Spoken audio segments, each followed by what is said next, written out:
Uh, I'm pretty sure I'm live now. So I tested out on YouTube, YouTube's platform, adding the live before I actually went live. So you can preview it, preview what the title is, and I think the description from YouTube before I, start the actual broadcast. And so it gave me this weird notification that says you have to go to YouTube and click go live. But then the platform or the app that I'm using, OBS, actually had a go live button, but it showed that I was live. So I don't know. I'll have to watch the replay on this. I'm not sure. It's the first time I tried this, but it looks like I'm live now. So hi, my name's Josh. Cultivate Your Best Self is about seeking a deeper knowledge of yourself, who you aspire to become, and how and why you value time and money. Today, we're going to be talking about what to do when you're either bored or dissatisfied with your life. And this is kind of I think, a great continuation from Tuesday's live stream, where we had talked about. I'm having a brain fart here. What did we talk about? Where we had talked about. I have my notes here.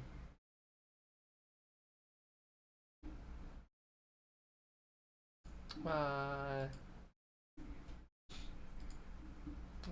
know it wasn't the happiness one. Oh my gosh, I can't believe I'm blanking so hard now. Blanking so hard right now. Cultivate the life you want, of course. It's a great continuation of cultivating the life that you want, right? Yeah, what to do, if you're bored with the life that you're currently living. If you feel like you're kind of living on repeat, similar to the video that I did on that specific topic. That one had a little bit more views than some other ones, but I think this will be a great kind of addition of ideas to that overall concept of getting what you want and striving for just growth in your life. And hi, welcome to the live stream. So first, I want to talk about who this was all inspired by, and any of you that are in the kind of the personal growth or personal development space will know who this is. She's very popular in this realm, and of course, I'm talking about Mel Robbins. She is an American podcast host, author, motivational speaker, and former lawyer. She's known for her TEDx talk, How to Stop Screwing Yourself Over, on YouTube, with over 34 million views. If you haven't seen it, go check it out. It's really great. I wish I could show snippets here, but I feel like every time I try to show other YouTube videos, I get a little I get like a warning or something, and so I don't want to deal with triggering any kind of repercussions or consequences of sharing other YouTube videos. And it's just in general great to kind of get you guys to go check that out. Get the views to those videos yourselves rather than me showing it here and then them not getting the views. What else? She wrote a couple of books, The 5 Second Rule and the High Five Habit, as well as being the host of the Mel Robbins podcast. I mainly follow her on TikTok because I'm right now the Cultivate Your Best Self TikTok profile is trying to grow. I'm trying to grow on there, and so I follow a bunch of people who inspire me to be better, to grow in my own way. And so she's of course one of the accounts that I follow, and she's got a lot of great stuff on there. And yeah, so she was the one that and her TED talk on YouTube is really what inspired a lot of these ideas, and a lot of them come from that video.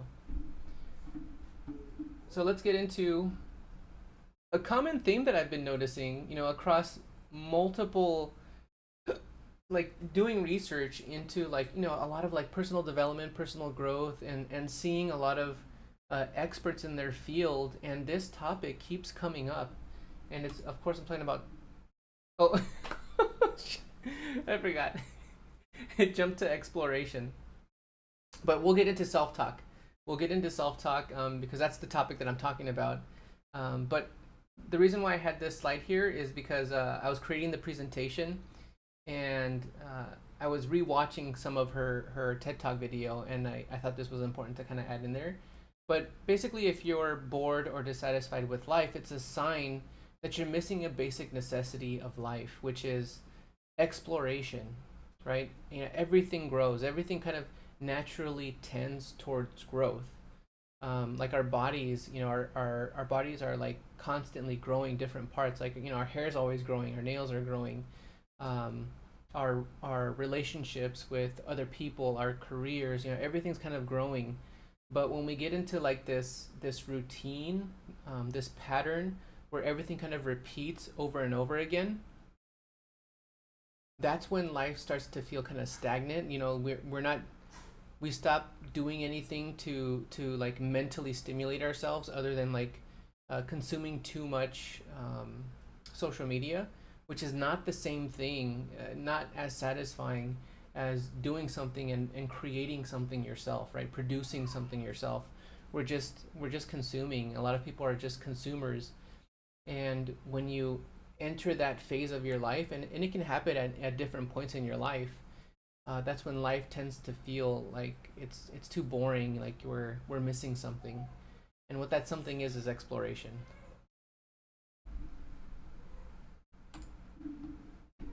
So a big problem of why we're missing that in our lives is because of self-talk.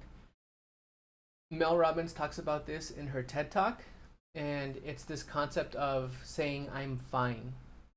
And and a lot of us tend to respond when people ask us how we're doing with, "Oh, I'm fine," regardless of how we might be feeling, right? We might be feeling really excited. You know, we just got some really great news, but you know, we don't want to make someone else feel bad because they might not feeling the best, so we don't share that great news. Or the opposite end, you know, we might have just received some really bad news, but you know, you don't want to be a burden on someone with the, you know, with whatever it is that you're going through.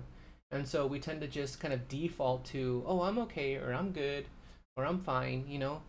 And we really have to stop doing that because it kind of subconsciously reinforces this idea that we actually are okay when really we're not. And when we reinforce this idea that we're fine or that we're okay, you know, that nothing's wrong, that kind of implies that nothing needs to change. And that's not true. Like, you have to be honest with how you're feeling, especially with yourself. Because if you're not, you're going to end up convincing yourself that nothing needs to change. And a lot of the times, you know, things do have to change. Like, we have to address things that are affecting us in our lives. And if we continue to tell people that we're fine, we're really kind of telling ourselves that we're fine. And that's not really the case, right? Um, this other topic, I mean, the other bullet point that I have here is I don't feel like it. That's another like really popular um, thing that we tell ourselves when actually I would say that it's something that is kind of like underneath. It's like a subcontext of how we feel when we know we have to do something that is either uncomfortable or is pushing us past our comfort zone. We find ways to convince ourselves that we shouldn't do it because it's either too stressful or there's some element of risk to it. And really, like, the experiences that we deny ourselves are the very experiences that we need to grow. And when we deny ourselves those experiences, it contributes to this feeling of life kind of feeling boring, you know, like not being everything that it could be. You know, you're not living up to your potential. And yeah, and this whole concept of I don't feel like it, you're never gonna feel like it, right? Like, one of the examples that Mel Robbins gives in her TED talk is, you know, like, is the person that's 50 pounds overweight, like, are they ever gonna feel like eating a salad and going on a diet? No, probably not, right? they're gonna have to kind of force themselves out of that comfort zone. They're gonna have to like really um, push past that mental block that they have to stick in their usual routines, right? We're kind of like hardwired to make life as efficient and stress free as possible, right? We're meant to like reduce friction in all the wrong ways. And really, what we should be trying to do is making it easier for ourselves to do the things that we have to do in order to grow. Getting what you want. Getting what you want is simple. And you know, people use this all the time. It's simple, but it's not easy. And what do they really mean by that? It's simple in that it's easy to understand what you have to do, right? If you're trying to lose weight, it's kind of simple to understand. Okay, I need to exercise, or I need to go on a. I need to like improve my nutrition. It's easy to. It's simple to understand that, but it's not easy to follow through and execute. Execution and taking action, our behaviors, are the hardest thing that we have to overcome as adults. You know, as children, it's different. Like as children, you kind of like have an impulse to do something and you just do it.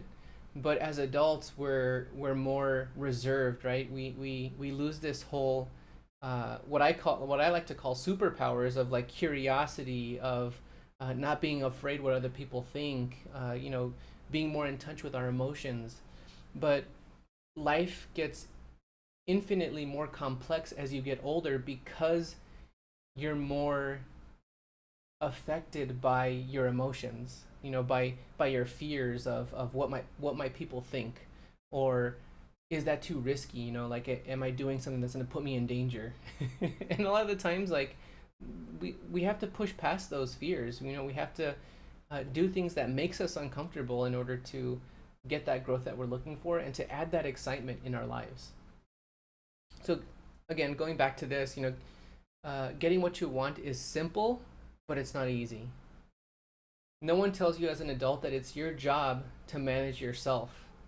Many of us do the bare minimum, right? Like we strive, we kind of like, as we go through the phases of life, you know, like kid to like teen, you know, you go to college, some of us, or you know, right after high school, you get a job. You, I feel like a lot of us tend to look for that pattern that will give us that routine and give us some sense of security, right? It gives us some sense of a stable environment, and then we stop there.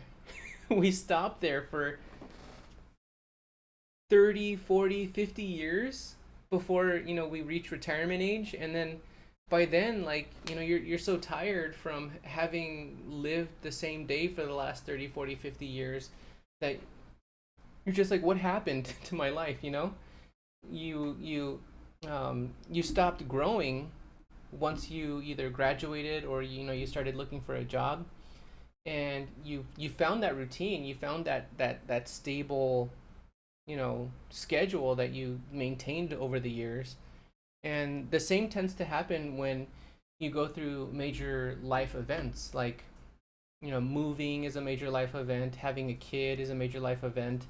A lot of us tend to we're rocked and we're kind of shocked by those events, but then we find a routine, and then we stick with that routine, and without really considering, okay, what do I need to do in order for myself to continually, you know, for me to keep growing, to make life, you know, exciting, to get out of this whole, like, you know, being dissatisfied or bored with life.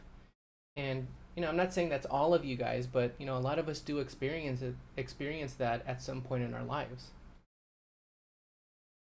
Here I have some examples of like you know, the things that we kind of do on routine. You know, you go to your 9 to 5, you shower, do laundry, do dishes, you brush your teeth, you order out, you binge Netflix, you know, Apple TV or Disney Plus, or you know, you go on your phone and you binge too much social media, TikTok, Instagram, YouTube, whatever it might be, and you just live that on repeat day after day after day.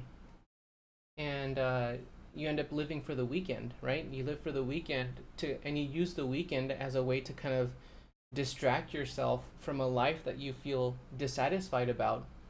And a lot of people don't do anything to try and improve their situations when really they have all the answers they could possibly need at their fingertips, with their phone in their hand. Like, I'd imagine all of us or anyone watching this is connected to the internet through their phone. And you literally have all the answers that you need to accomplish anything that you want in the palm of your hand. But it's hard, right? It's difficult. Like, where do we even start? Like, what do we have to do? There's just a lot of unanswered questions when it comes down to figuring out what we have to do, and that's really like that great divide that prevents us from taking action. And that's one of the things that we really need to break down and plan out. And sometimes we need help doing that, right? Sometimes we need help doing that. And yeah, I wasn't really sure where I was going with that. I was kind of ranting on, but let's see. You have all the information you need to do whatever it is you. Oh yeah, so you have all the information you need to do whatever it is you want to get the thing you want, right? I want to talk about some sobering statistics about reading really quick. I'm gonna pull up my notes here. I don't think, can you see this? No, you can't see this. So this is from literacyinc.com. 50% of US adults are unable to read at an 8th grade level. 33% of US high school graduates never read a book after high school. 33% never read a book after high school. You kind of see my wife. She's taking our son out for a walk. Oh, and Luna? Dang, she's taking our son and the dog out for a walk.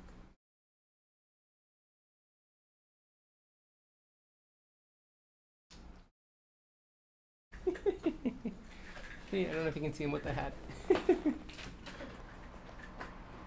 Enjoy.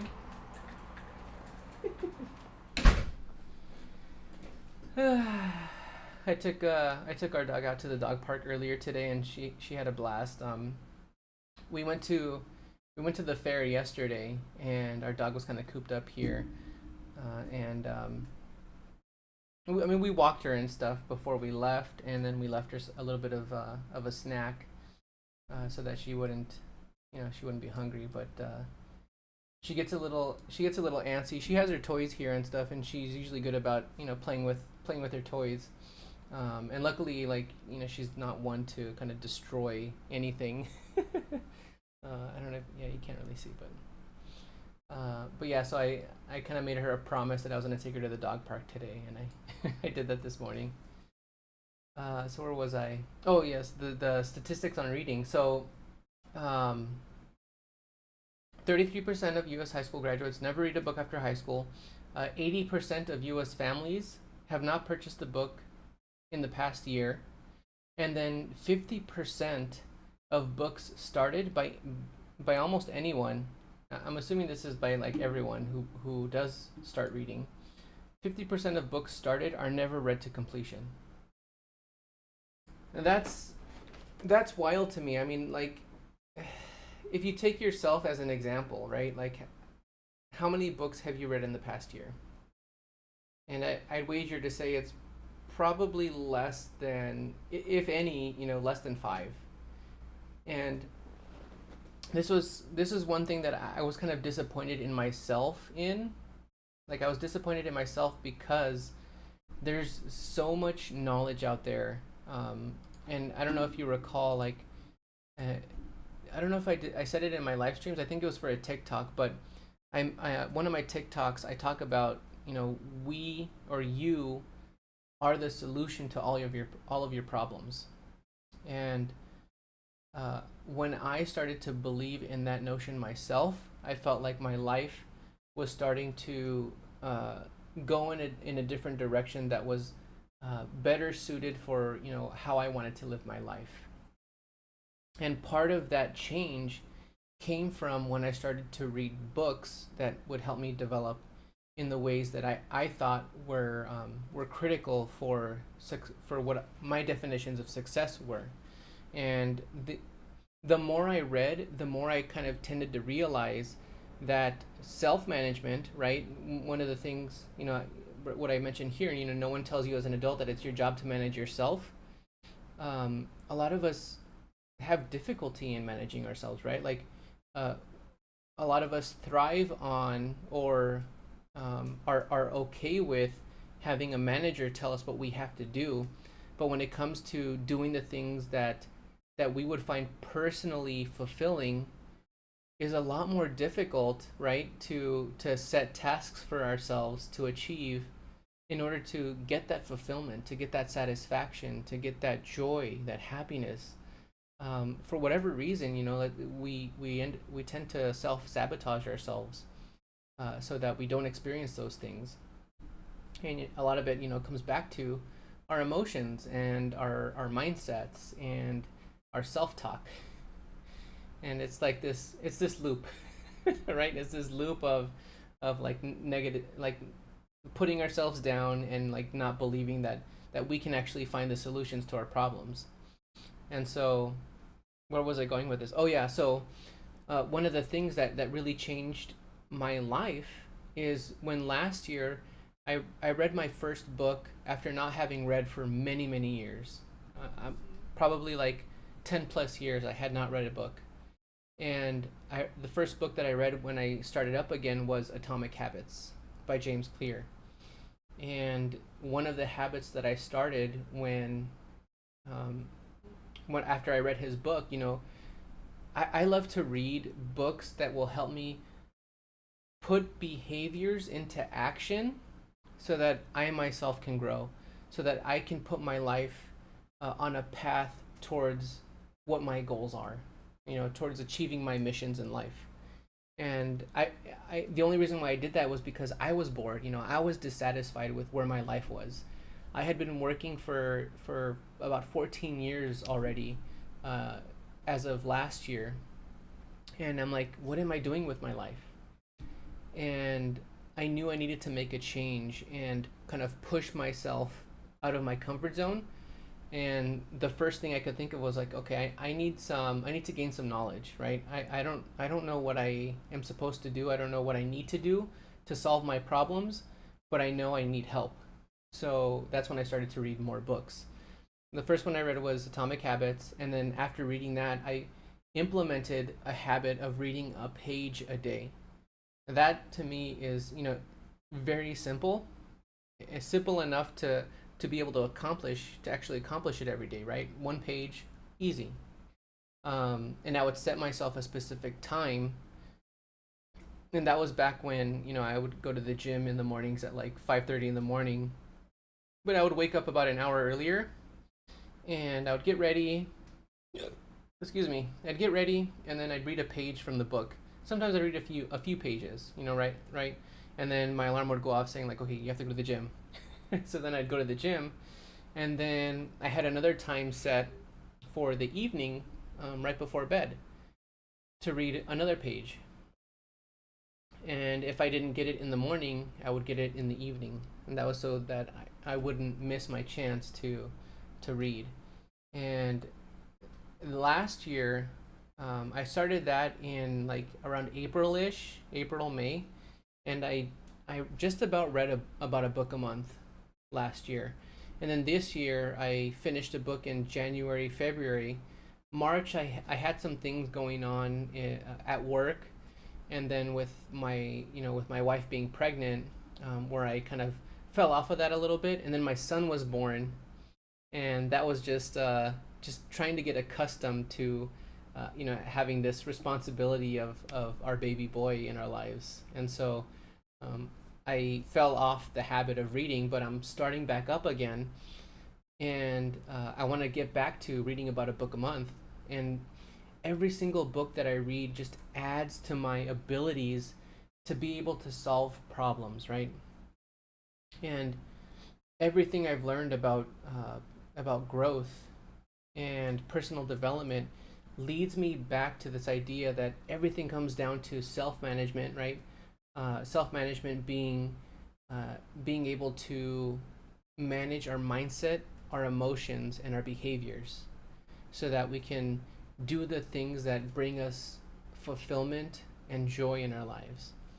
And then knowledge management, being able to manage the tons of information we receive on a daily basis.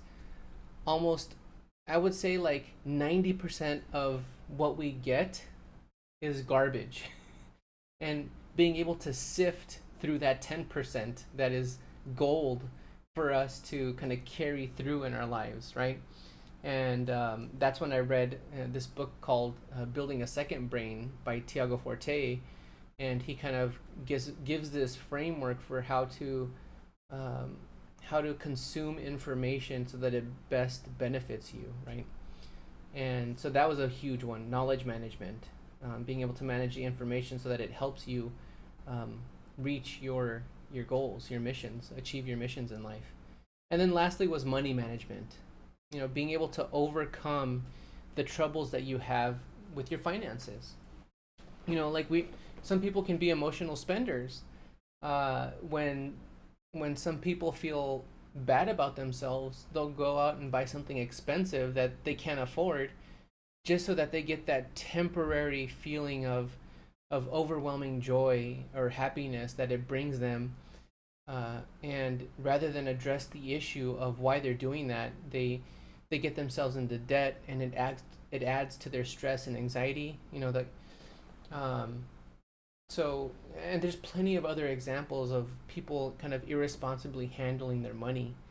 And so that's like the third major topic that I kind of found coming up over and over again. So self-management, knowledge management, and money management, which is why those are the three main things that I will focus on this channel. Like a bike, guilty as charged. What do you mean, Emmanuel? um, yeah. So that was a lot on on the sobering statistics about reading, but yeah, let's move on to. So what do you have to do in order to get what you want? You need to convince yourself mentally of what? That what you want is more important than the convenience or routine of doing the things that you do daily, right? It can be comfortable, right? You can get into this comfort zone of doing the things you do, but without having a plan, without being able to tell yourself, okay, I know I can handle figuring things out step by step, then you'll never get to a point where you can make progress in the things that you need to do in order to bring that excitement to your life, bring that growth to your life. Do the things that you've been wanting to do and putting off for forever, and finally getting to those things. um, I, I think some of the things that distract us the most or prevent us the most um, from doing the things that we should be doing is not the things that you might think, right? It's not your kids, it's not social media, it's you. You're the one holding yourself back 100%. And we're smart, right? We're really great at coming up with reasons or excuses for why not to do something. And it's sometimes it takes getting an outside perspective to call us on our BS of doing those things, right? Convincing ourselves of why we shouldn't be doing things, like, oh, I don't have time for this. Oh, I got to I have to. It's too risky, or I have my kids to take care of. Like, you can make all the excuses in the world, but if it's important enough to you, you can find time, right, to design it into your life so that you make progress. Even if it's just small progress, right? Like 15-minute increments may not sound like a lot, but if you add 15-minute increments, like let's say you can get in, like, I don't know, like 2 or 3 times a week of just 15 to 30 minutes maybe, you can make progress in whatever it is you're trying to make progress in. It's a whole lot better than not doing it at all. Bought another used bike that you didn't need. You bought another used bike that you didn't need. Is that it? um, why'd you end up buying that bike, Emmanuel? Um, so you need to convince yourself mentally, right? And then you need to force yourself physically to do what? To make a plan for your goals, to exercise, to cook, to save more money, to call your mom, right? To cultivate those relationships. And there's a trick that Mel Robbins gives, right? That can help you with these things, right? I guess.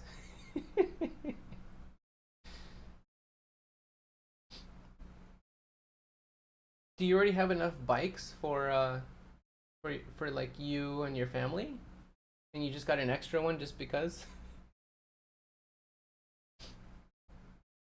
I'll be right back. Actually, I'm gonna grab my water really quick. I'll be right back. I have it right here.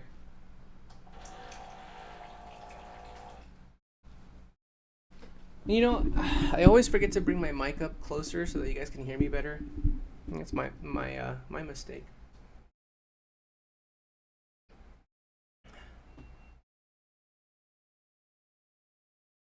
It's hard to delay gratification and and give in to my hedonistic needs. Yeah.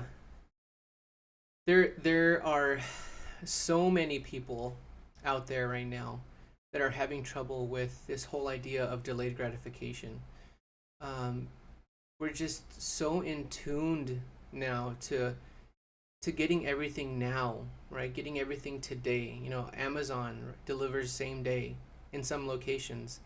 Um, you know, social media especially, right, has completely shattered our ability to focus, to hold attention on things. And I see it with a lot of my nieces and nephews, right? We go to parties, and a lot of our nieces and nephews are just glued to this short form content that is giving them no value whatsoever. It's just a hit of dopamine that they're addicted to. And I remember even asking like one of my nieces, like, what do you like? I asked her, what do you get out of that? Like, what's good about it? And she's like, nothing. I'm just bored. And I'm like, are you bored watching it? And she's like, I'm bored watching it, and I'm bored when I'm not watching it, but it's something to watch. I'm like, oh my gosh, this is crazy. And yeah, it just completely has destroyed her ability to focus, and I'm sure it's happening for a lot of kids. But I sold a bike, so it's all good.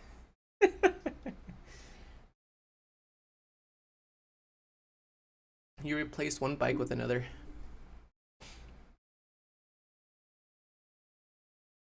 Instant gratification is generational and widespread.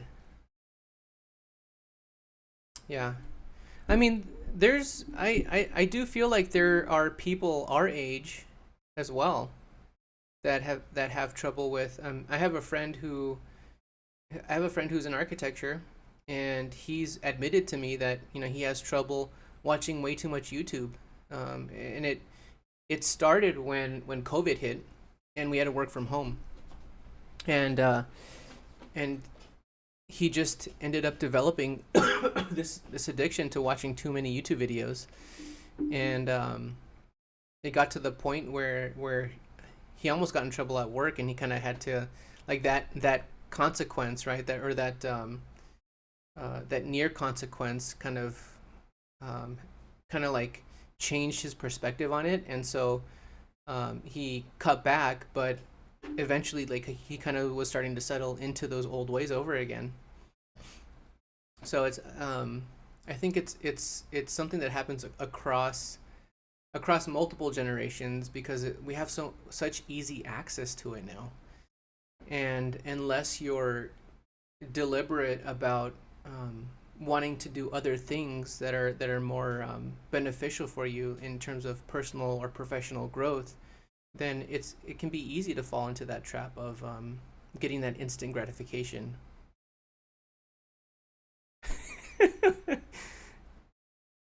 Yeah.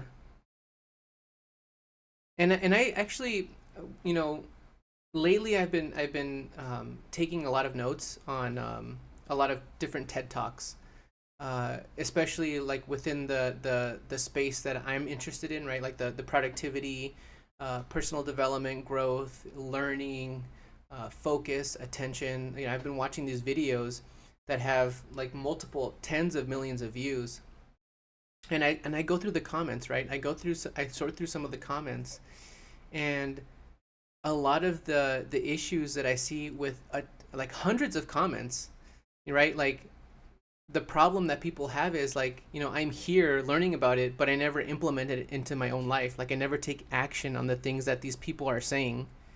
And that's the thing, right? Like I mentioned this earlier, that we have the most trouble executing or putting into action things that we learn in order for us to grow. And that's the biggest, um, one of the biggest issues that I see, especially like now that I'm more in tune with like the entrepreneurship world. Like the most successful people, like the what they tell you is like the thing that they see, with people who fail the most are the people who don't execute or don't take action. Like they spend too much time learning because oftentimes it stems from a place of fear, like they don't have the knowledge that they need yet to push forward, and they have this fear of failure, and it's that fear that can hold you back. And then people tend to like spend way too much time in that learning phase, right? It can, and it's tough too, because like it can feel like you're learning new things, but I think I do a video on, I think I did a video on how to learn, and I talked about this idea that when you learn something new, most people forget like 90% of what they learned within, I think it's like 5 or 6 days. Like it just, each day what you learned kind of diminishes, and if you don't reinforce it, then within a week you'll forget what you learned. And so people have way too much input. They're learning way too much stuff without implementing anything, and it's like, they didn't even learn it in the first place. And that's when it really becomes kind of a waste of time, right? Like it might bring you temporary satisfaction watching it in the moment, but if you don't filter the information that you're consuming and then holding before you consume more and implementing, taking action on the things that you are learning, then it's really not going to be beneficial for you. Saturation of information in the internet era. We become numb to all information, good and bad.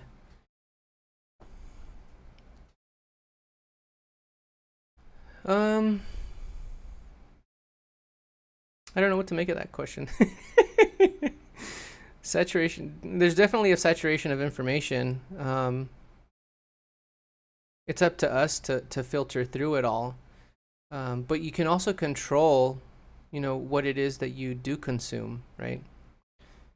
And finding ways to implement that control so that you're not bombarded with so much. And part of it is self-control, part of it is controlling just how much you consume and how often you consume it.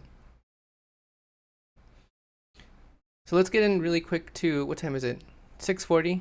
Yeah, this is the last section of the presentation, but I want to talk a little bit about Mel's 5-second rule, and she calls it the 5-second rule, but I recently found out that I think it was another podcaster who did kind of a deep dive into how long it takes us to really process split decisions. And I like Mel's 5-second rule, but I think we can give a little bit more time to, well, let's get into it.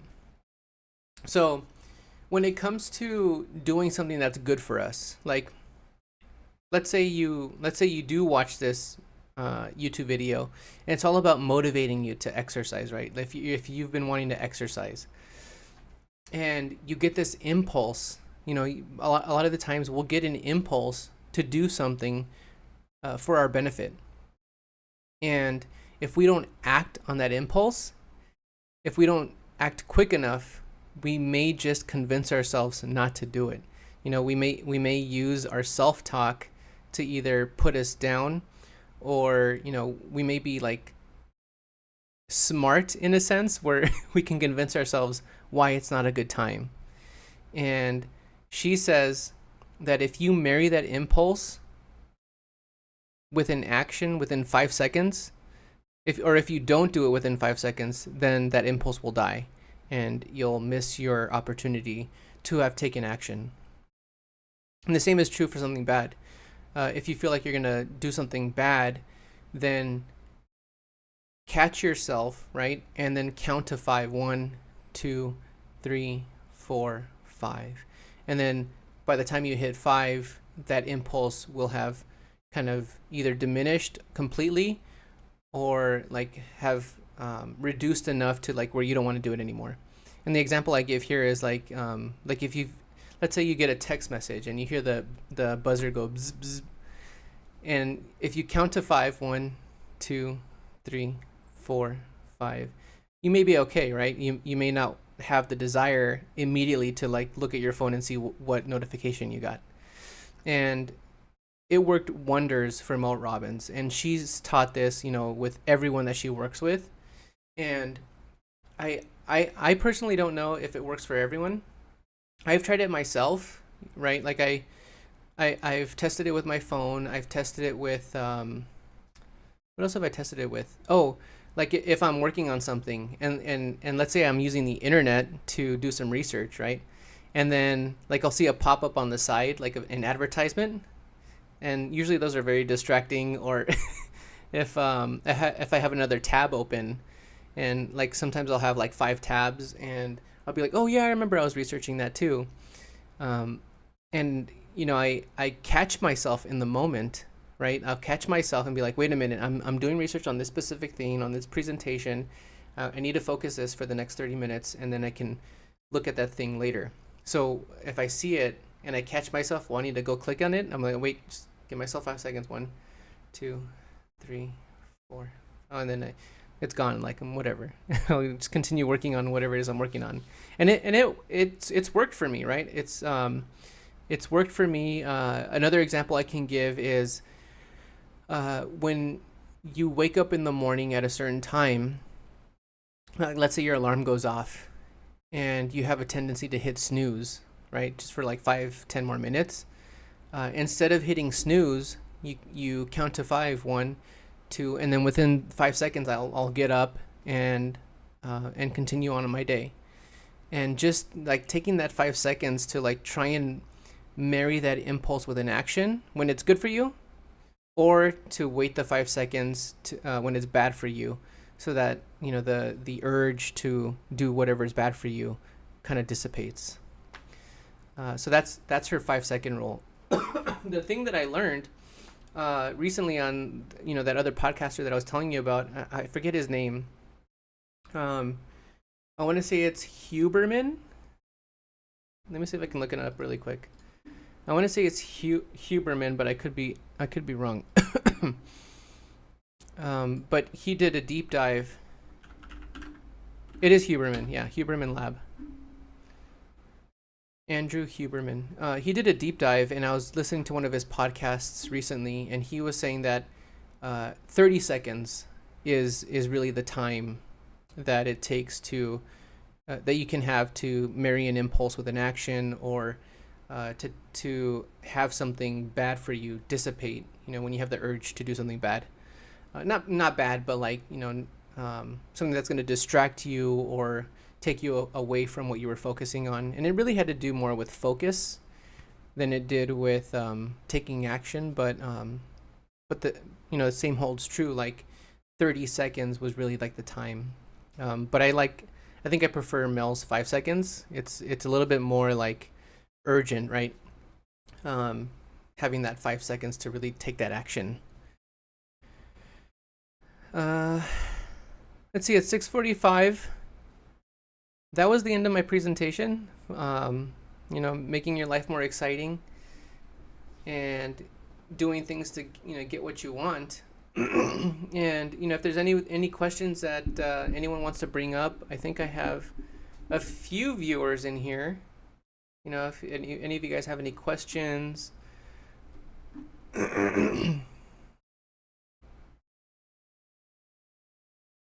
Emmanuel asks, would the 5 seconds or 30 seconds rule extend beyond into a day? There are things that you want to do later in the day, but don't. There are things that you want to do later in the day, but don't. How long do you have then? You mean like if you're scheduled to do something later in the day?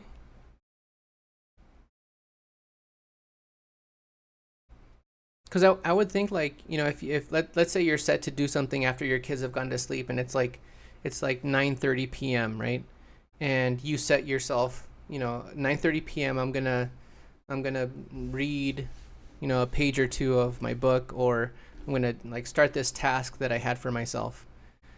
And taking that 5 seconds, once that alarm goes off in 9:30, giving yourself that 5 seconds to go in and do it. I think that, like, is that what you're talking about? I think, like, once that alarm, like, if you set an alarm and that alarm goes off and count to 5, and within that 5 seconds try and get into that mode, or like take that action, I think that would apply. As long as you have, something to kind of remind you to, like, trigger that in your brain, right? Like, I need to take action now. And the best thing I can think of is setting that alarm. You have it scheduled, so set that alarm, and then that's when you would marry that impulse with the action within that 5 seconds. Don't let yourself get distracted by something else that might be more tempting but not as good for you.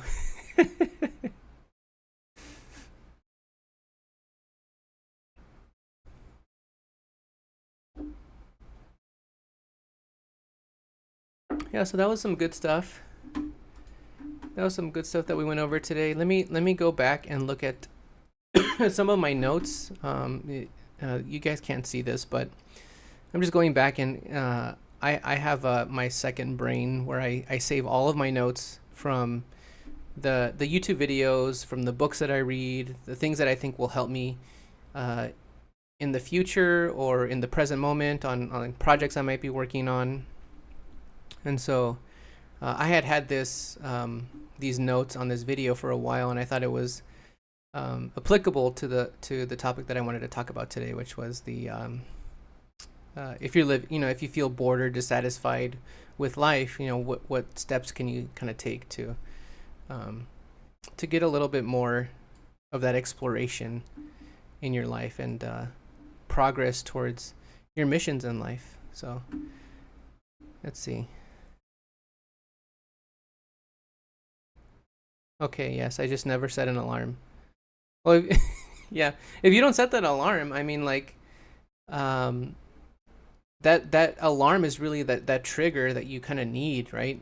Otherwise, like, if you're already into doing, let's say it's like, let's say you set yourself a time of 9:30, you want to start something, and it's like 9:27, 9:28, and you pick up your phone. You're like, I have a few minutes. You pick up your either your phone or you turn on the TV. It's like really easy for that time to kind of just pass through that 9:30 and then just not do the thing that you wanted to do.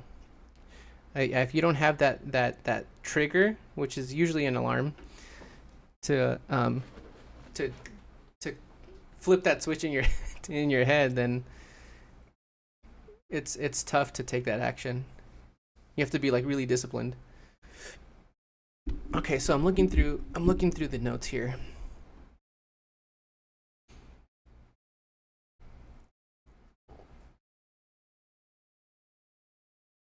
Let's see, getting what you want is simple but not easy. Talking about fine.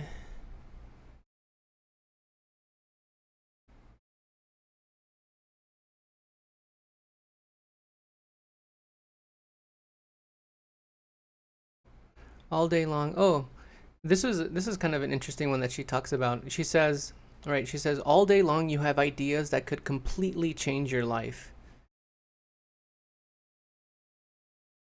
It could change how you feel about the world, about yourself, about your situation.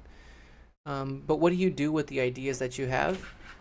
Nothing, right? You don't take action. Welcome back.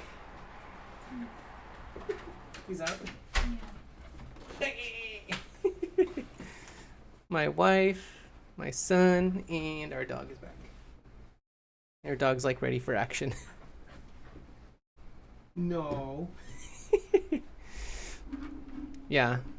I remember doing this video on. I did this video on I think it's YouTube Shorts on my profile. You can check it out. But it's like the video was on like I truly believe that the ideas that I have, like one of them is like a seed that will grow into something that it will completely go beyond like what I had imagined it would, and something that would grow into like a completely different picture of my life that I never would have thought possible had I not like cultivated that seed, to grow into something. But the first step in doing that is to save all of your ideas, right? If you don't save your ideas, like they're just gonna like die in the idea graveyard that you that you have in your brain. And yeah, back when I started my this personal growth, personal and professional kind of development journey, I was saving all like these different ideas that were coming into my head, and I saved them here to my digital second brain, and I have a space for them, and I don't necessarily act on all of my ideas, right? Like I pick and choose some of the best ones to kind of nurture a little bit, right? And part of that is so like the ideas. Some of the ideas are like topics that I cover here on the live, or that I cover on my TikTok, or I might cover in on Instagram.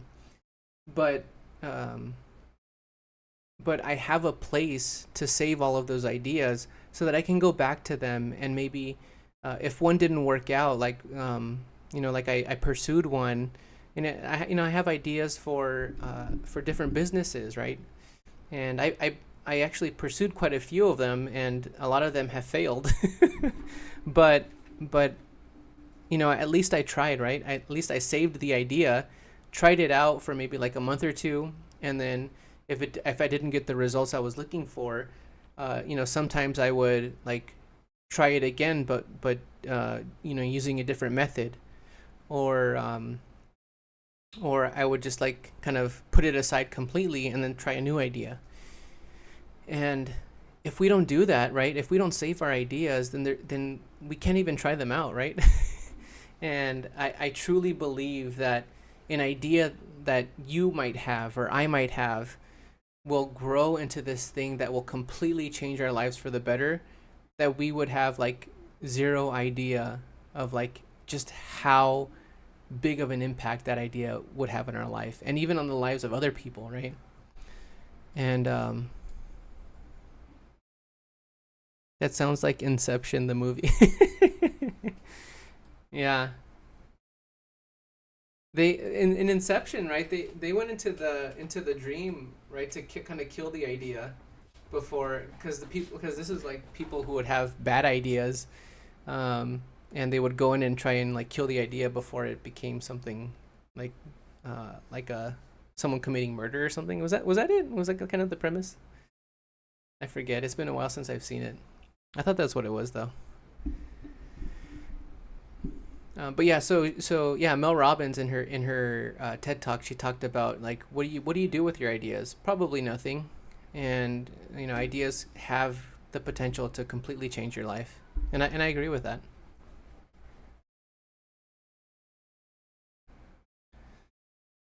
Yeah, I think I covered everything. I kind of scanned through my notes. They wanted to plant a seed of an idea. Oh, okay. I should probably watch that. That was a good one. I remember I remember my mom said she watched it and it was just like whew, like just over her head. Like she could not grasp like what was happening. And I was like it's pretty simple. They just go into a dream and then they fall asleep within the dream and then they go into that, like a second level of a dream and then they fall asleep there and then they go into another dream. She's like, I don't get it. I don't know what's going on. I just thought that was funny, but all right. Thanks, Emmanuel. Yeah, I think my time here, I didn't like it. I think my time here is up. It was great seeing you guys in the chat. um, yeah, that's it for this one. I'll be back next Tuesday, and I'll see you guys in the next one. Keep learning and keep growing.